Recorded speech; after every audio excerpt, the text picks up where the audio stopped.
says that I know my predictions are correct. There must be wrong in the experiment. So we want to repeat the experiment. He says, but I am sorry, I could not repeat this experiment because the waqif, the philanthropist, the man who has financed him, has died. Allahu Akbar, 1,000 years ago. Can you imagine if I come to you, a professor of mechanical engineering, and say, Wallahi, if you are a good businessman and you have a lot of money, and say, or come to these rich ladies and say, can you please give me some money so I can measure the circumference of the earth? Say, huh? That's after 1,000 years. Measure the circumference of the earth? What do you want us to do that for? See, those days people were aware of the importance of science and the importance. So funding was a great institution. Of course, there are endowments from the Khalifa or the king and so on, and makes it even easier. But the development movement in the Muslim world was organic, not organizational. It was dependent on the inspiration of individuals, men and women. They work either in groups or independently. They don't wait for the government to tell them, do this. If it is a useful deed, you don't wait, for the khair to be done. You do it. When it comes to matter of coordinating, yes, of course, there is need to organize and coordinate. Any further questions? Professor, thank you very much. It was really very inspiring talk.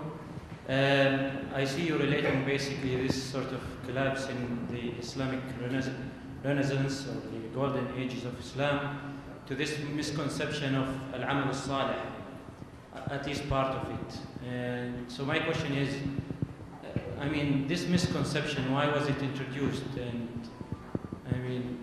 not to blame anybody, but was there any sort of responsible, more or less, tendency of thinking that created this misconception of al-amal al-salih? Yeah. Thanks. And now again, the question is what went wrong? And I'm not really very good at finding out what went wrong. This is not my specialty. There are a lot of ideas and a lot of theories to try to explain what went wrong. I'm interested in finding out what went right. That's my specialty.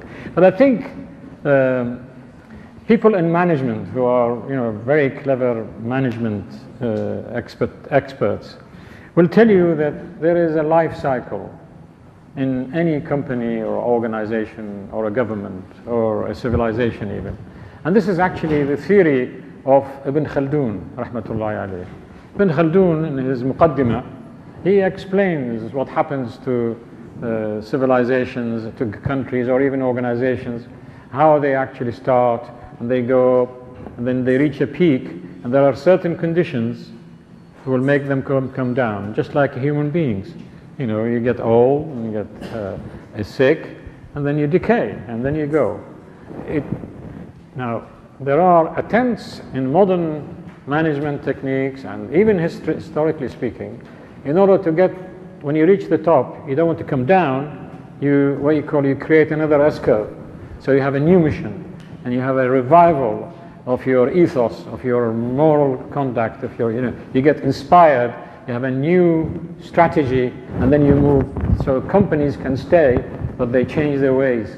This, unfortunately, has not happened, did not have the time to happen, because at the time when it was supposed to happen, when they were actually going down, then they were further caused to go down. When there was a huge invasion within 50 years space, you have the Crusaders, right? The French, they call it the Al-Faranja, the Crusaders. It's not nice to use the word Crusaders because it wasn't a Christian thing. It was really Al-Faranja. The Muslims used to call them Al-Faranja. They didn't call them Al-Nasara because Nasara, the Christians, they were friends with the Muslims in the Arab world, right? In Syria and Egypt and so on. There was no problem between Muslims and Christians. And those Faranja that from Europe came, they not only killed the Muslims, they killed the Christians as well, right, in this area. And so when this attack that came, and then you got almost at the same time the Holako and the Mongols attack from the east, and ransacked Baghdad completely and went to Damascus. These two, almost simultaneously, they never woken up since. Because what happened is when there was a wake-up call to try to defend the land, you got the Mamluks, they have beaten the Mongols in Ain Jalut, right? And the Mamluk and Ain Jalut, they have also evicted the remainder of the Crusaders from Palestine and Lebanon and everywhere. And then, so there was a military organization, it was a military movement to free the country. And then later on, what happened, that the Crusaders continued, and then you've got the rise of the Seljuks and the rise of the Ottomans. And the Ottomans, for hundreds of years, they were a government and a nation state which was living in war. It was all the time trying to defend, and they were engaged in war in Europe, engaged in war with the North and Russia, and so on. So when you have a war atmosphere, it is very difficult to develop what we call the organic growth, because everybody becomes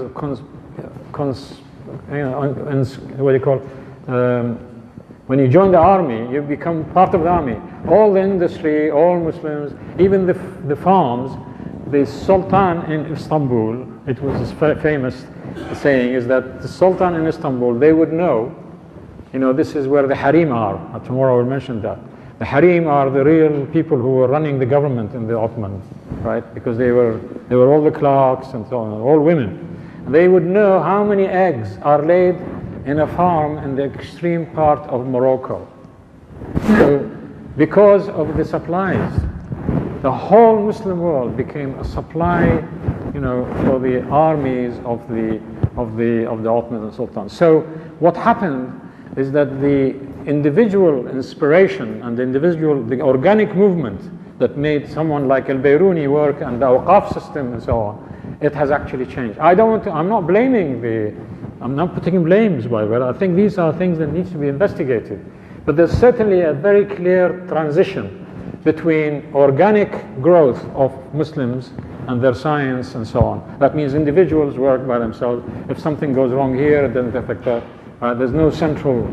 And from the Holako time of Baghdad onward until now, right, it's not been right because of this problem. And then the Arabs and the Muslims trying to wake up, the British came, the French came, the Dutch came, and they colonized these countries. They could not fill the space of the Ottoman, because people always think that it is the Sultan, and it is the king, or it is the Sultan, I meant Sultan Istanbul, right? If he says what to do, then we will do. The initiative went. That is really a very, very dangerous thing to happen to any nation. That the ibda' and the initiative, the creativity, it goes away. And then it becomes highly centralized, full of bureaucracy. And this will happen in India, in Pakistan, in Iran, in Iraq, in Egypt, everywhere in the Muslim world. And it's still suffering, right?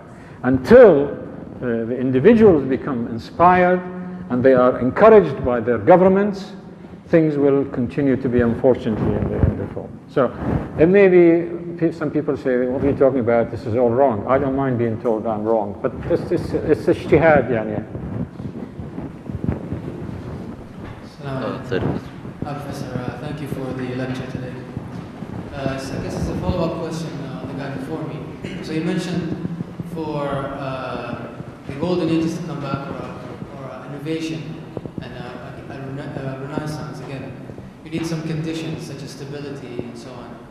Now, recently in the West, what we've seen is the scientists have kind of distanced themselves from faith, which you mentioned in your lecture. And they say, I guess the religion kind of slows down the progress of science in a way. Now, if you can comment on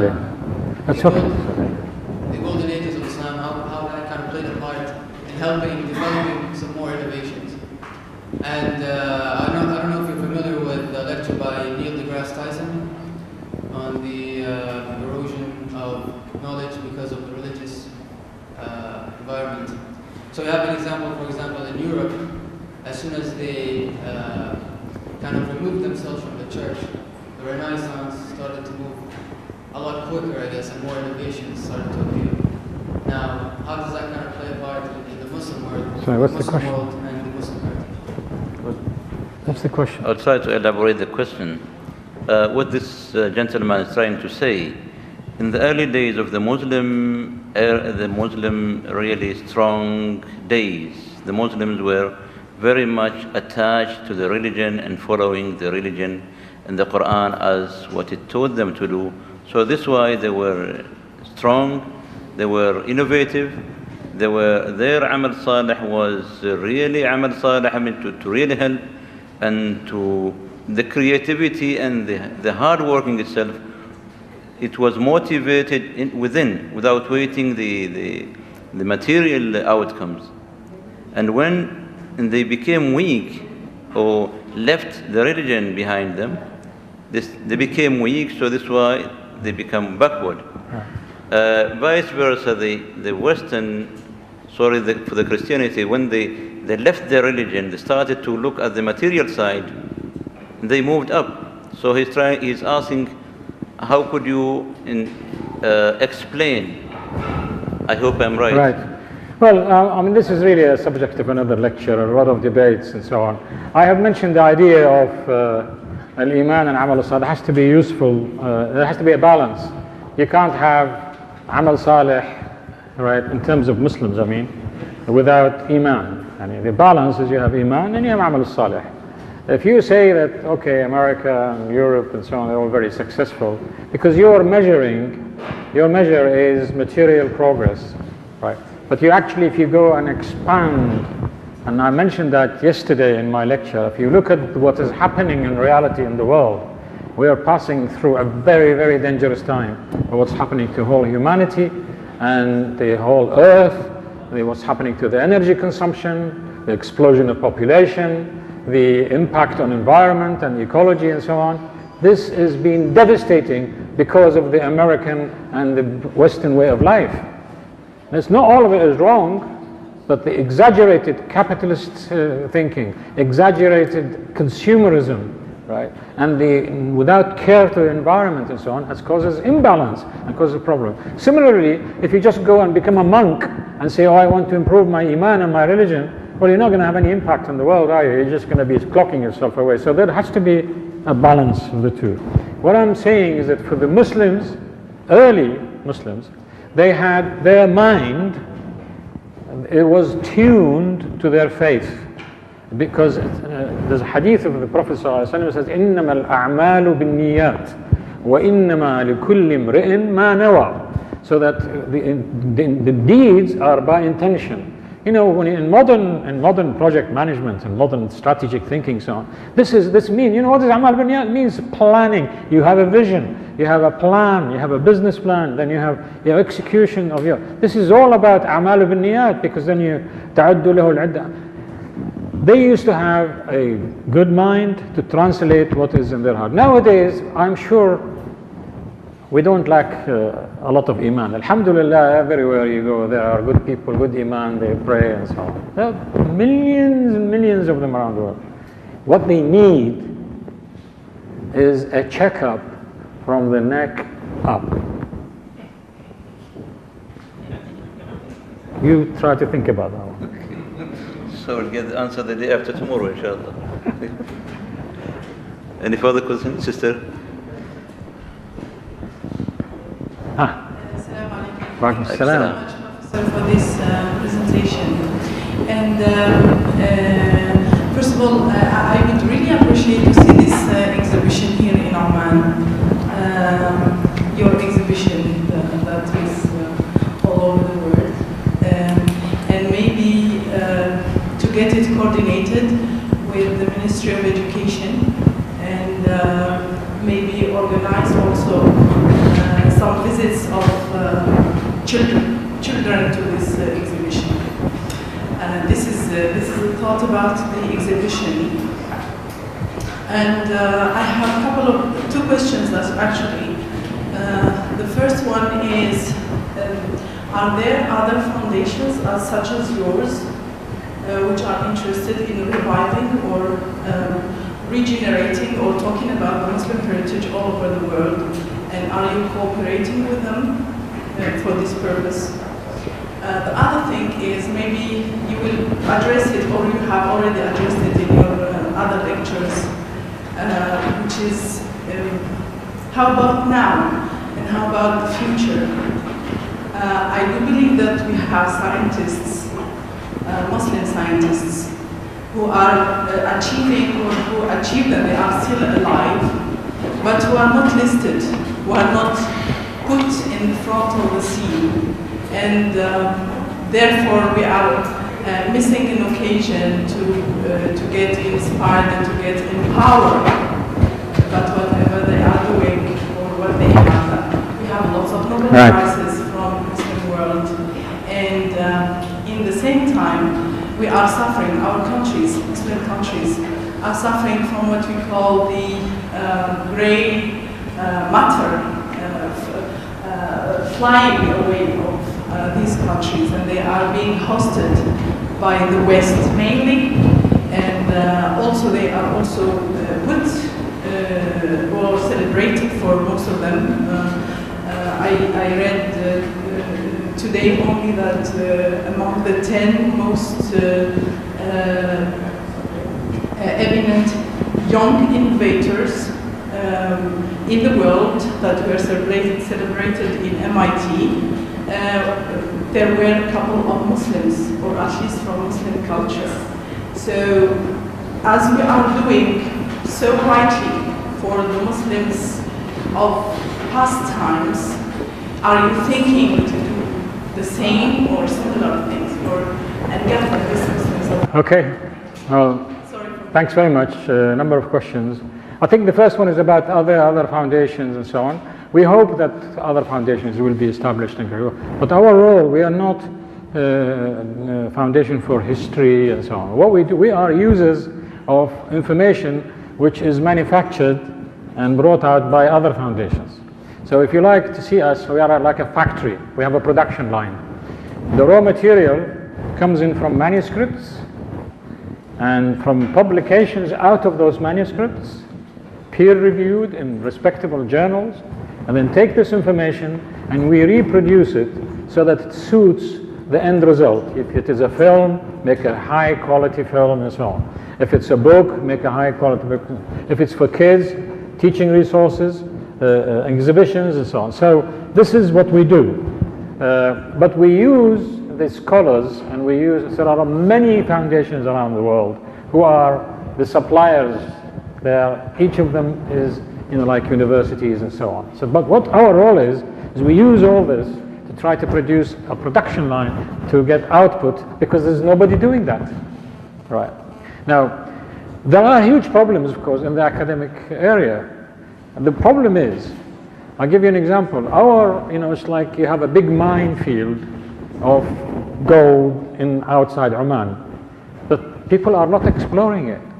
In terms of manuscripts, there are a minimum of 5 million Arabic manuscripts in the world today.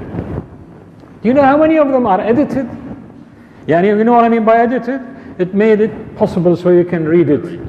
To look at, because the writing is difficult and so on, to make sure some of them are not clearly written, some of them have got, the scribe has made mistakes.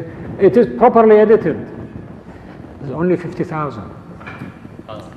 50,000, the whole of this Muslim world, the whole of this millions and trillions of money, dollars and pounds and so on. 50,000, which is what we have today. For the last 100 years we have been working on, and some of the best work has been done by non-Muslims, by the way, right, to edit them in non-Muslim universities. And when you look at this 50,000, analyze them, you find the highest in number is about what? It's about religious arguments. About, each madhab, each school, they want to bring their own points, so they give money to the editing, and they make this manuscript to find out, like for instance, I give you a very simple example, Rahmatullah alayhi, Sheikh Ali Yahya Muammar, who, by the way, I have made Hajj with him in 1968, right? He has authored, he has حقق كتاب الجيطالي, the book of Jitali Rahmatullah alayhi, which was called Qanat al-Khayrat.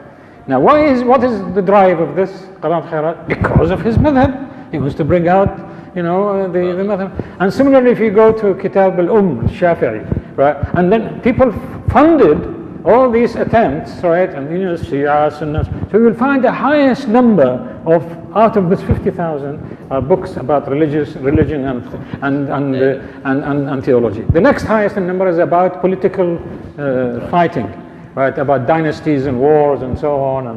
And then next highest is about shi'r, poetry. Arabs love poetry. I mean. Right? Love stories. But you know what? A lot of the poetry has been used like you use software today in computers. You know what poetry used to do for science? They used to carry knowledge. You have a mathematical equation and you want to give hisab and so on. You put it in a poem. And the poem has got certain rhythm and the grammar and the bahar and abhar, which you cannot change, but it is easily memorized from one person to the other. And this is how information used to be transported. It's the most efficient transporting system of information for hundreds and hundreds of years. So some of the work that we want to investigate, it can be found through shi'r. There's a book about materials and metallurgy, almost by chemistry. It's all shi'r. I think you also know Ibn Sina, most of you. Now Ibn Sina has had a very famous book called Al-Qanun al-Tibb, Qanun al-Tibb, Al-Canon, stayed as a textbook for 350 years in Europe. But you know, there is another Qanun he has written. It's all poetry. The whole of the information of his medical encyclopedia is written as poems. And the poems can be easily memorized by his students and stayed like that. So, but then, what is the next highest is what remains now. We are looking at various other subjects to try to find out about engineering and finding about women and finding about so on. So can you please tell whoever has got money and also authority, think of exploring the remainder of 5 million manuscripts. This is your history. This is your wealth, which is, you know, the next question was about, I've forgotten really what it was. It was, well, first one is, are there other foundations? And then you mentioned about science. Sorry? Recent inventions. Recent innovations. No, what are we going to, or what do you think is possible to be done with Okay. You see, Muslims, like every human being, Allah gives brains, gives, you know, and if you have the right environment, they produce. The issue is, why do you do what you do? You know, you have a fantastic environment in NASA or in MIT, you mentioned, and so on, and it encourages people. Any normal, good person, you know, if there's, you know, they can do well. So, you know, you bring him to Baghdad, he's not going to be doing anything because the environment is not there. So the ecology, the environment around encourages, but that is not enough. You see, what is required is the innermost inspiration of the scientist and of the engineer, of the poet, of the lawyer, of the mother, of the father, of the businessman. This is what counts. I know someone who came to Oman here. And he wrote to me, he's non-Omani. He said, I came to university and there was something I wanted to do because I want to express my deen. I don't care whether it is Oman or so on. I know it is not my country, but I'm going to do my best because it's an expression of my faith. And he says, you know, in Ramadan they have to work 6 hours. He says, but I had a project which has to finish and I have got to get this group organized. So I decided I'm not going to work for 6 hours, I'm going to carry on. So he wakes up early in the Fajr and he split his group into 2 6s. The first 6 hours one group, the next 6 hours is another group, and they finish the project on time. Why is he doing that? Well, he could have said, if the Omanis themselves, if they don't want to, why should I bother? I'm going to get the same money, but his inspiration, because he is driven by a certain thing. And this is what counts. If you want a proper future generation that is robust, resilient, and progress is very fast, it's very simple. invest in the quality of human beings and make them believe what they're doing is also part of their faith. It is not, when you are doing excellent work in engineering, it is also an expression of your iman as well, if you do it for the sake of Allah, right? I'm not saying you don't do it for money, because you need to live, but money comes. You have to have a higher. And I was given an advice by a very nice sheikh long time ago, because we are in a mosque atmosphere. This is why I have to mention this, and it may satisfy our friend who asked earlier. When he realized I was in Manchester and a professor, and sitting in those amongst he said to me, إذا أردت أن تعرف مقامك فانظر أين أقامك. Right?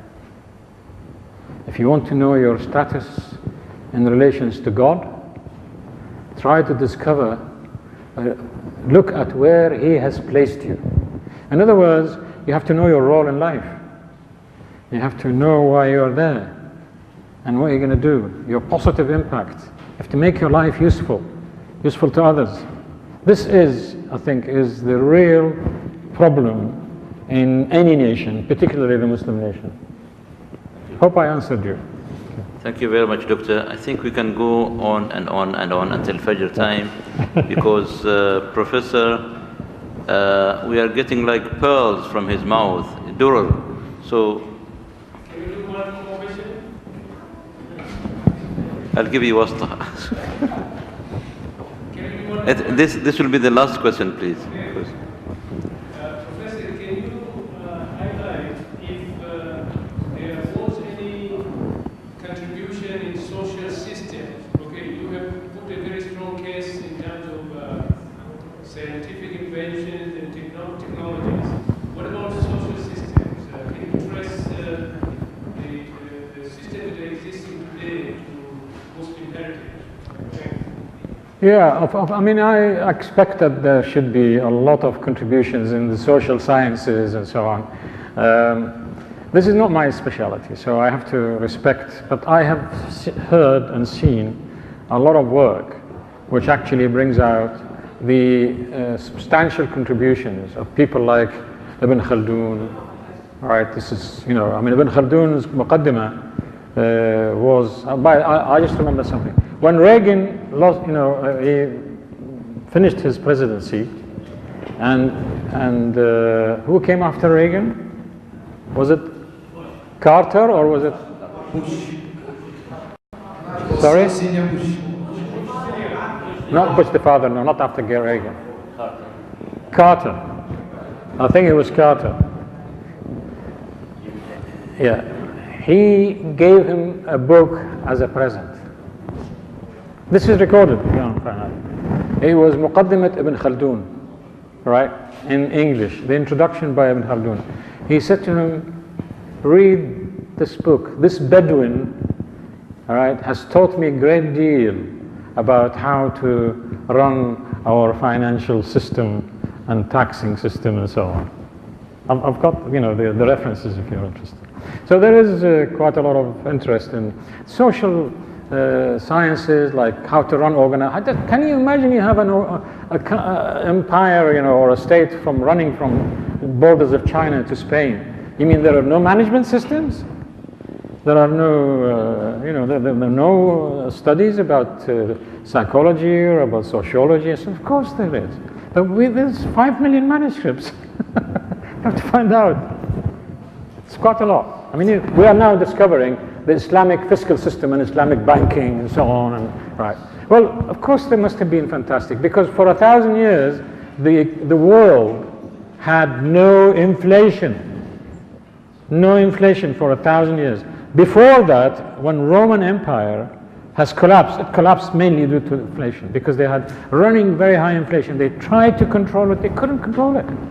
Right. And then suddenly the Muslims come.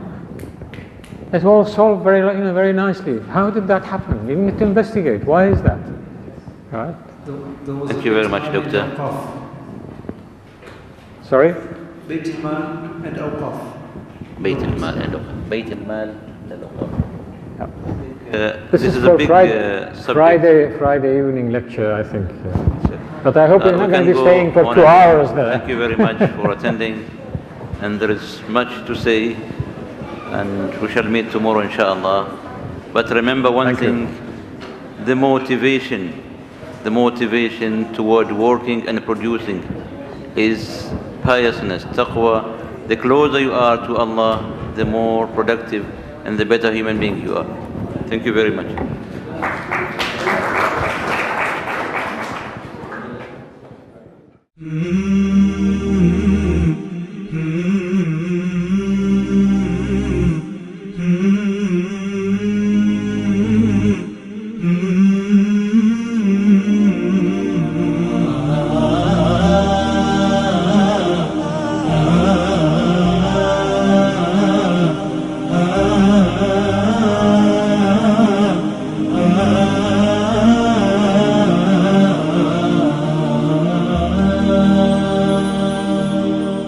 شراب الحب يعرف بالمذاق وما كل السقاة له بساق.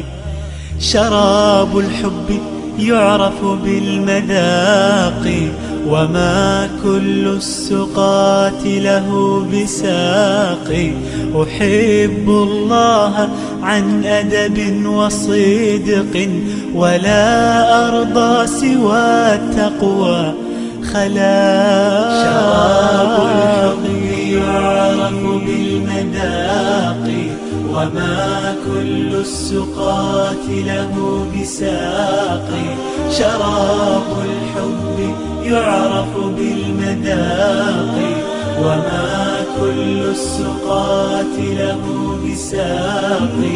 أحب الله عن أدب وصدق ولا أرضى سوى التقوى خلاقي. إذا ما عشت لا أنسى إلهي به أسمو من الأخرى المراقي. يعز علي ترك الحب عندي ولو بلغت بي الروح التراقي. تركت جميع خلق الله دوني شغلت عن الخلائق باشتياقي. شراب الحب يعرف بالمذاق وما كل السقاة له بساق. شراب الحب يعرف